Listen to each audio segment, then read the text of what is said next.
ক্যালকাটা ইউনিভার্সিটিতে তোমরা যারা 7 সেমিস্টার হিস্ট্রি অনার্সে পড়াশোনা করছো, তোমাদের যে ডিএসসিসি 17 পেপারটি রয়েছে আধুনিক বাংলার ইতিহাস, এই পেপারটির সিলেবাস নিয়ে বিস্তারিত আলোচনা করব এই ভিডিওতে।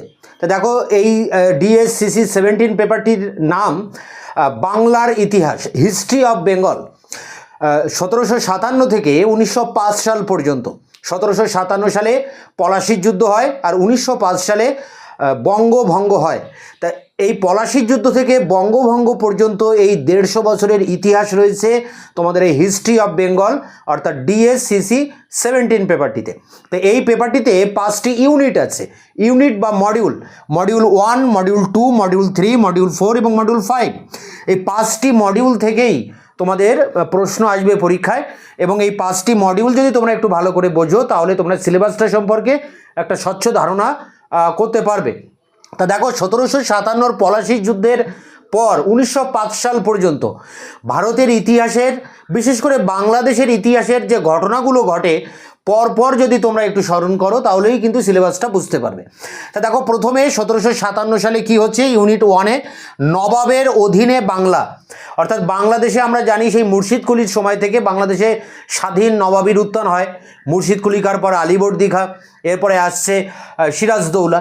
তো সিরাজদৌল্লা সিংহাসনে বসার পর ইংরেজ ইস্ট ইন্ডিয়া কোম্পানির সাথে বিভিন্ন কারণে বিরোধ দেখা দেয় এবং সেই বিরোধের পরিণতি হয় পলাশির যুদ্ধ 1757। এই জায়গা থেকে কিন্তু সিলেবাসটা শুরু হচ্ছে। তা পলাশির যুদ্ধের কারণ বা সিরাজ ও ইংরেজদের বিরোধ, এটাই কিন্তু সিলেবাসের প্রথম প্রশ্ন। তা পলাশির যুদ্ধের পর সিরাজ পরাজিত হয় এবং পলাশির যুদ্ধের পর বাংলাদেশের রাজনৈতিক, অর্থনৈতিক সমস্ত ক্ষমতা ইংরেজদের হাতে চলে আসে। ইংরেজরা তখন মির্জাফরকে সিংহাসনে বসায় এবং কিছুদিন পর মির্জাফরকে হটিয়ে তার জামাতা মীর কাসিমকে সিংহাসনে বসায়।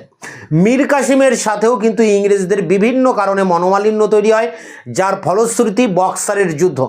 বক্সারের যুদ্ধে মীর কাসিম পরাজিত হয়, ফলে বক্সারের যুদ্ধের সূত্র ধরে ইংরেজ ইস্ট ইন্ডিয়া কোম্পানি দেওয়ানি লাভ করে, অর্থাৎ বাংলাদেশের ভূমি রাজস্ব আদায় করার যে অধিকার, সেই অধিকার লাভ করে ইংরেজ ইস্ট ইন্ডিয়া কোম্পানি।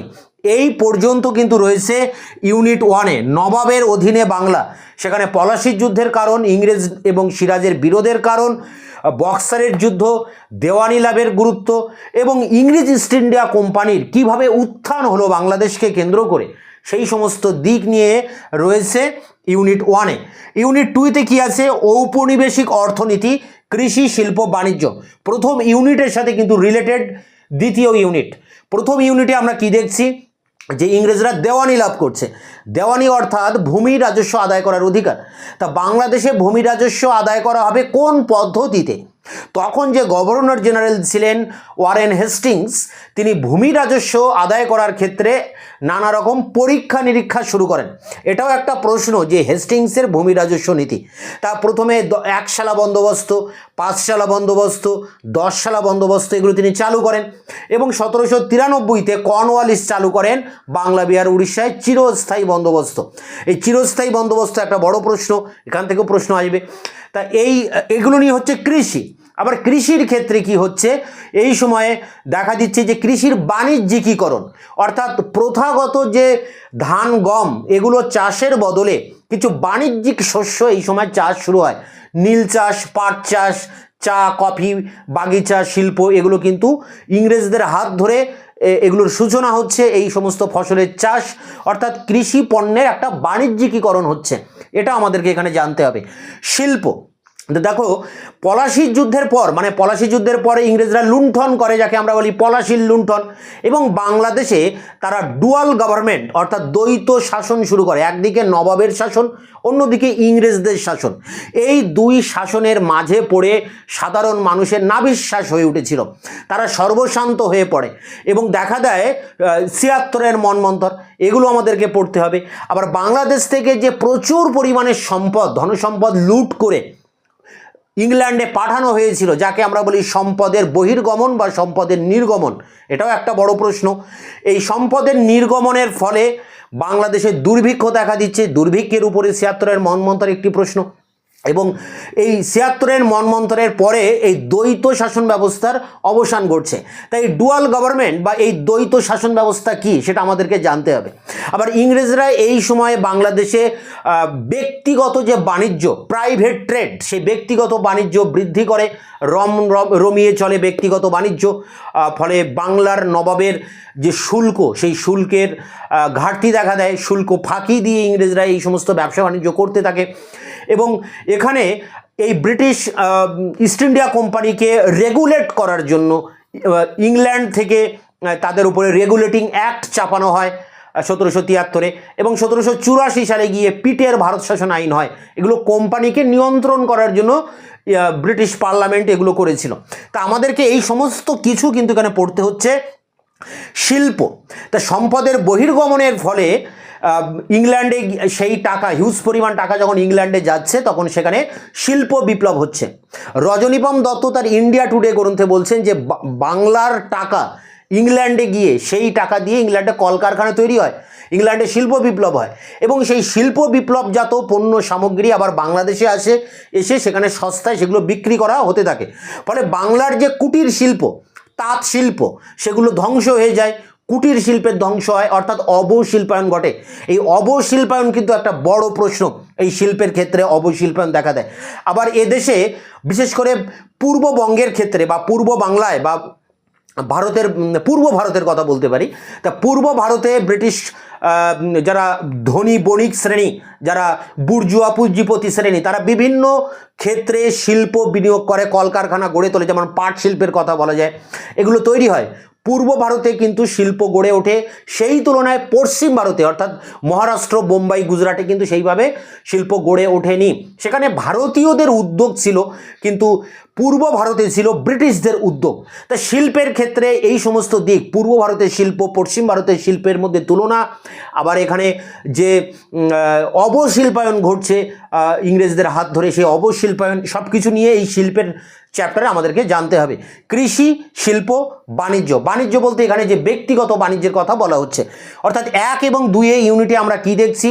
পলাশির যুদ্ধ, বক্সারের যুদ্ধ, দেওয়ানি লাভ এবং দেওয়ানি লাভ সূত্রে ১ সালা, ৫ সালা, ১০ সালা বন্দোবস্ত, চিরস্থায়ী বন্দোবস্ত, রেগুলেটিং অ্যাক্ট, পিটসের ভারত শাসন আইন, এগুলো হচ্ছে। এবং কৃষির ক্ষেত্রে আমরা কি দেখছি? ঔপনিবেশিক কৃষি, সেখানে কৃষির বাণিজ্যিকীকরণ হচ্ছে এবং কৃষি ব্যবস্থা ইংরেজরাই নিয়ন্ত্রণ করছে এখানে কৃষি ব্যবস্থা। শিল্পের ক্ষেত্রে আমরা অবশিল্পায়ন দেখছি সম্পদের বহির্গমনের ফলে। বাণিজ্যের ক্ষেত্রে আমরা ইংরেজদের ব্যক্তিগত বাণিজ্য দেখছি। ১ এবং ২ এই দুটি ইউনিট খুব ভালো করে বুঝতে হবে, এর উপরে দাঁড়িয়ে আছে সিলেবাসের অনেকটা অংশ। এরপরে দেখো ইউনিট ৩ কি রয়েছে? সমাজ ও ধর্ম সংস্কার। তা ১৮০০ সালের পরে দেখা যায় যে বাংলাদেশে অনেক সমাজ সংস্কারকের আবির্ভাব হয়। কেন হয়? কারণ পাশ্চাত্য শিক্ষার বিস্তার ঘটে। ইংরেজ কোম্পানি যখন বাংলাদেশ শাসন করে তখন ১৮১৩ সালের চার্টার অ্যাক্ট অনুযায়ী তারা মানে ভারতের শিক্ষা ব্যবস্থার জন্য বা শিক্ষার বিস্তারের জন্য ১ লক্ষ টাকা ব্যয় করার কথা বলা হয় এবং সেই সূত্রে পরবর্তীকালে পাশ্চাত্য শিক্ষার বিস্তার হয়। সেই পাশ্চাত্য শিক্ষার বিস্তারে খ্রিস্টান মিশনারিরা একটা বড় ভূমিকা নেয়, বেসরকারি ব্যক্তিরাও একটা বড় ভূমিকা নেয়, সরকার একটা বড় ভূমিকা নেয়। এগুলো বিভিন্ন অ্যাঙ্গেলে কিন্তু প্রশ্ন হতে পারে এই পাশ্চাত্য শিক্ষার উপরে। তা পাশ্চাত্য শিক্ষার হাত ধরে বাঙালি মধ্যবিত্ত শ্রেণী তারা পাশ্চাত্য শিক্ষায় শিক্ষিত হয়, তাদের মধ্যে জাতীয়তাবাদের জাগরণ ঘটে এবং তারা সমাজ সংস্কারকের ভূমিকায় অবতীর্ণ হয়। প্রথমে রামমোহনের কথা বলা যায়। রামমোহনের ধর্ম সংস্কারের আমরা দেখেছি তিনি ব্রাহ্ম সভা প্রতিষ্ঠা করেন, আত্মীয় সভা করেছিলেন ১৮১৫, পরে সেটা ব্রাহ্ম সভায় পরিবর্তিত হয় এবং পরবর্তীকালে এই ব্রাহ্ম সভার হাত ধরে ব্রাহ্ম সমাজ আন্দোলনে পরিণত হয়, যে আন্দোলন পরিচালনা করেছিলেন পরবর্তীকালে দেবেন্দ্রনাথ ঠাকুর ও কেশবচন্দ্র সেন। তা এই ব্রাহ্ম সমাজ আন্দোলনে কেশবচন্দ্র, দেবেন্দ্রনাথ ঠাকুরের কি ভূমিকা সেটা একটা প্রশ্ন। আবার রামমোহনের নেতৃত্বে যে ধর্ম সংস্কার হয়েছিল, সমাজ সংস্কার হয়েছিল, তিনি যে সতীদাহ প্রথা নিবারণ করেছিলেন, আরও একাধিক সংস্কার তিনি করার উদ্যোগ নিয়েছিলেন। তা রামমোহনকে বলা হয় ভারতের প্রথম আধুনিক মানুষ। কেন বলা হয়? তার সমাজ সংস্কার, ধর্ম সংস্কার কি সেটা আমাদেরকে জানতে হবে, এখানে একটা বড় প্রশ্ন। এরপরে বিদ্যাসাগর আসছেন। বিদ্যাসাগর শিক্ষার ক্ষেত্রে নানা রকম সংস্কার সাধন করেন, মেয়েদের পড়াশুনোর জন্য তিনি আপ্রাণ চেষ্টা করেছিলেন এবং এই বিধবা বিবাহ তিনি প্রবর্তন করেছিলেন। তা বিধবা বিবাহের ক্ষেত্রে তার কি ভূমিকা, সমাজ শিক্ষা সংস্কারের ক্ষেত্রে তার কি ভূমিকা? বিদ্যাসাগরকে বলা হয় ঐতিহ্যবাহী আধুনিক মানুষ, অর্থাৎ তিনি প্রাচীন কালের যে ভারতীয় ঐতিহ্য তাকে যেমন তিনি ধরে রেখেছিলেন, পাশাপাশি ইংরেজি শিক্ষাও গ্রহণ করে আধুনিক মানুষ হওয়ার চেষ্টা করেছিলেন। একদিকে তার ঐতিহ্যশালী একটা মানুষ, অন্যদিকে আবার আধুনিক মানুষ। তার মধ্যে এই তার চরিত্রের এই যে বৈপরীত্য, একদিকে ঐতিহ্যবাহী, অন্যদিকে আধুনিক মানুষ, এর যে সংমিশ্রণ কিভাবে ঘটেছিল তার উপরে একটা প্রশ্ন। আবার এই সময় নব্যবঙ্গ আন্দোলন দেখা দেয়। হিন্দু কলেজের প্রফেসর হেনরি ভিভিয়ান লুই ডিরোজিওর নেতৃত্বে তার অনুগামীদের নিয়ে যে তৈরি হয় নব্যবঙ্গ গোষ্ঠী বা ইয়াং বেঙ্গল, তাদের হাত ধরে বাংলাদেশে একটা সমাজ সংস্কার আন্দোলনের সূচনা হয়, সেই নব্যবঙ্গ গোষ্ঠীর আন্দোলন। এগুলো গেল হিন্দু সমাজের কথা। মুসলিম সমাজের ক্ষেত্রেও কিন্তু এরকম ধর্ম সংস্কার হয়েছিল, যেমন ফরাজি আন্দোলনের কথা বলা যায়, ওয়াহাবি আন্দোলনের কথা বলা যায়। এগুলো সবই ইসলামের পুনরুজ্জীবনবাদী আন্দোলন, অর্থাৎ ইসলাম ধর্মের একটা সংস্কারমূলক একটা আন্দোলন। ইসলামের মধ্যে যে কুসংস্কার ঢুকেছিল সেগুলোকে বার করার জন্য এই আন্দোলনের সূচনা হয়, ওয়াহাবি এবং ফরাজি আন্দোলন। ওয়াহাবি আন্দোলনের ক্ষেত্রে বা তিতুমির, বারাসাতের তিতুমিরের বিদ্রোহ একটা বড় ভূমিকা। সেই তিতুমিরের ভূমিকা কি আছে ওয়াহাবি আন্দোলনে? আবার ফরাজি আন্দোলনে বাংলাদেশের দুদু মিয়া রয়েছেন, তার কি ভূমিকা? অর্থাৎ ফরাজি আন্দোলন, ওয়াহাবি আন্দোলন, এগুলো আমাদেরকে ভালো করে পড়তে হবে। পাশাপাশি এই সময় সৈয়দ আহমেদ খানের নেতৃত্বে আলিগড় আন্দোলন দেখা দেয় মুসলিম সমাজে। সেই আলিগড় আন্দোলনও কিন্তু আমাদেরকে জানতে হবে। আবার এই সময় গভর্নর জেনারেল হিসেবে ভারতে আসেন উইলিয়াম বেন্টিং। তিনি হিতবাদ বা উপযোগবাদের দ্বারা বশবর্তী হয়ে তিনি একাধিক জনকল্যাণমূলক সংস্কার কিন্তু তিনি করেছিলেন ভারতবর্ষে এসে। তাহলে সেই বেন্টিংয়ের সংস্কারগুলো কী ছিল, তো সেগুলো আমাদেরকে জানতে হবে। ইউনিট 3-তে আমরা কিন্তু অনেক কিছু আমরা পড়বো সমাজ এবং ধর্ম সংস্কারের ক্ষেত্রে। রামমোহন, বিদ্যাসাগর, ডিরোজিও, নববঙ্গ গোষ্ঠী, ওয়াহাবি আন্দোলন, ফরাজি আন্দোলন, এখানে আলিগড় আন্দোলন এবং উইলিয়াম বেন্টিংয়ের সংস্কার, এগুলো সব আমাদেরকে পড়তে হচ্ছে ইউনিট 3-তে। ইউনিট 4 দেখো, বিদ্রোহ। তা ব্রিটিশ শাসনের ফলে, ইংরেজ ইস্ট ইন্ডিয়া কোম্পানির এই শাসনের ফলশ্রুতিতে বাংলাদেশের বিভিন্ন অঞ্চলে বিদ্রোহ দেখা দেয়। যেমন নীল বিদ্রোহের কথা আমরা প্রথমেই বলতে পারি, নীল বিদ্রোহের কারণ ফলাফল কী রয়েছে। পাবনা কৃষক বিদ্রোহের কথা আমরা বলতে পারি, সন্ন্যাসী ফকির বিদ্রোহের কথা বলতে পারি, এগুলো আমাদেরকে সব পড়তে হবে। সন্দীপ বিদ্রোহের কথা আমরা বলতে পারি, সাঁওতাল বিদ্রোহের কথা বলতে পারি। এই সমস্ত বিদ্রোহগুলো আমাদেরকে ভালো করে পড়তে হবে। বিদ্রোহের কারণ কি, বিদ্রোহের বিস্তার, বিদ্রোহের বৈশিষ্ট্য, বিদ্রোহের প্রকৃতি এবং বিদ্রোহের ফলাফল বা গুরুত্ব, এগুলো আমাদেরকে এই বিদ্রোহের চ্যাপ্টারে পড়তে হচ্ছে। সে যে ইউনিটটা আছে, ইউনিট 5, বঙ্গভঙ্গ। 1905 সালে লর্ড কার্জন বাংলাদেশকে ভাগ করে দেন। কেন ভাগ করেছিলেন? তিনি দেখেন যে ইংরেজদের বিরুদ্ধে যে আন্দোলন, ভারতীয়দের যে জাতীয়তাবাদী আন্দোলন, তাকে লিড করছে কলকাতা, অর্থাৎ বাঙালিরা লিড করছে। বাঙালিরাই হচ্ছে এই সমস্ত আন্দোলনের প্রাণ পুরুষ আর কি বলা যায়, বা প্রধান সেন্টার হচ্ছে বাঙালি। অর্থাৎ এই বাঙালিদের মধ্যে যদি বিভেদ করে দেওয়া যায়, যদি ভাগ করে দেওয়া যায়, হিন্দু একদিকে আর মুসলিম একদিকে করে দেওয়া যায়, তাহলে কিন্তু বাঙালিদের এই জাতীয়তাবাদী আন্দোলন মুখ থুবড়ে পড়বে। এই কুবুদ্ধি নিয়ে তিনি একটা প্রশাসনিক অজুহাত দেখিয়ে বাংলাদেশকে ভাগ করে দিয়েছিলেন, দুভাগে ভাগ।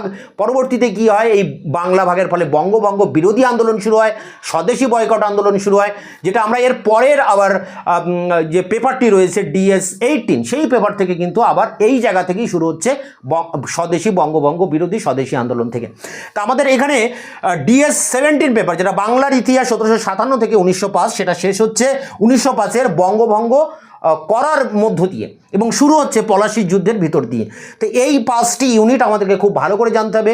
এর মধ্যে অসংখ্য প্রশ্ন রয়েছে, যে কোনো প্রশ্ন কিন্তু পরীক্ষায় আসতে পারে। যেহেতু তোমাদের এই 7 সেমিস্টারটা একেবারে নতুন CCF সিলেবাসে, তাই আগের বছরে যারা CBCS সিলেবাসে পরীক্ষা দিয়েছিল তাদের কোন প্রশ্ন পরীক্ষায় পড়েছে, কোন প্রশ্ন পড়েনি এই পেপার থেকে, সেটা কিন্তু তোমাদের ক্ষেত্রে গুরুত্বপূর্ণ নয়। তোমাদের এই সিলেবাসের উপরে মেন প্রশ্ন আমাদেরকে পড়ে যেতে হবে। আমি এর যে সাজেশান, খুব তাড়াতাড়ি সাজেশান তোমাদের সামনে নিয়ে আসছি এবং সাজেশানের উত্তরও তোমরা সব পেয়ে যাবে। তার বেশিরভাগ অ্যান্সার কিন্তু আমি ইতিমধ্যে চ্যানেলে আপলোড করে দিয়েছি, তোমরা অনেকেই জানো সেটা। ইউনিট 1-এ আমরা একবার যদি সামারি দেখি, তাহলে কী কী প্রশ্ন হতে পারে এই সিলেবাসের উপরে দেখো। নবাবের অধীনে বাংলা, অর্থাৎ পলাশির যুদ্ধের কারণ ফলাফল বা ইস্ট ইন্ডিয়া কোম্পানির সাথে সিরাজের বিরোধের কারণ কি রয়েছে, ব্রিটিশ শক্তির উত্থান কিভাবে হচ্ছে, এটা একটা প্রশ্ন। সম্পদের বহির্গমন একটা প্রশ্ন, বক্সারের যুদ্ধ একটা প্রশ্ন, পলাশির ষড়যন্ত্র, পলাশী যুদ্ধের গুরুত্ব, পলাশীর লুণ্ঠন, সম্পদের বহির্গমন, দ্বৈত শাসন ব্যবস্থা, ৭৬-এর মনমন্তর, রেগুলেটিং অ্যাক্ট, স্পিডস অ্যাক্ট, ১৮১৩ চার্টার অ্যাক্ট, এগুলো সবই কিন্তু প্রশ্ন।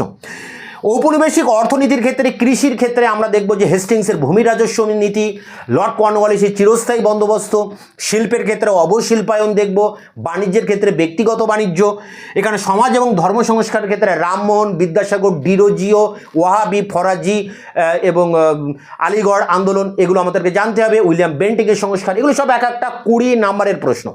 এরপরে দেখো রয়েছে বিদ্রোহ থেকে অনেক প্রশ্ন, নীল বিদ্রোহ, সাঁওতাল বিদ্রোহ, পাবনা বিদ্রোহ, শর্টে ৫ নম্বরের সন্ন্যাসী ফকির বিদ্রোহ, অনেক সময় ২০তেও আসতে পারে, পাবনা বিদ্রোহ, সন্দীপ বিদ্রোহ, বিভিন্ন বিদ্রোহের কথা এখানে বলা যায়। বঙ্গভঙ্গের মূল কারণ কি, প্রকৃত উদ্দেশ্য কি, এটাও একটা কিন্তু প্রশ্ন। তো এই ছিল সিলেবাস এবং এর উপরে প্রশ্ন। যদি তোমরা এর উপর কোনো বই পড়তে চাও, তা আধুনিক ভারতের যে কোনো বই পড়লেই তোমরা এই সিলেবাসের উপরে সব কিছু পেয়ে যাবে। আধুনিক ভারতের যে কোনো বই, আধুনিক ভারতের একটা ভালো বই রয়েছে, সুভাষ রঞ্জন মুখোপাধ্যায়, প্রেসিডেন্সি কলেজের একজন প্রফেসর, এবং ক্যালকাটা ইউনিভার্সিটির তৎকালীন ভিসি ছিলেন সুরঞ্জন দাস।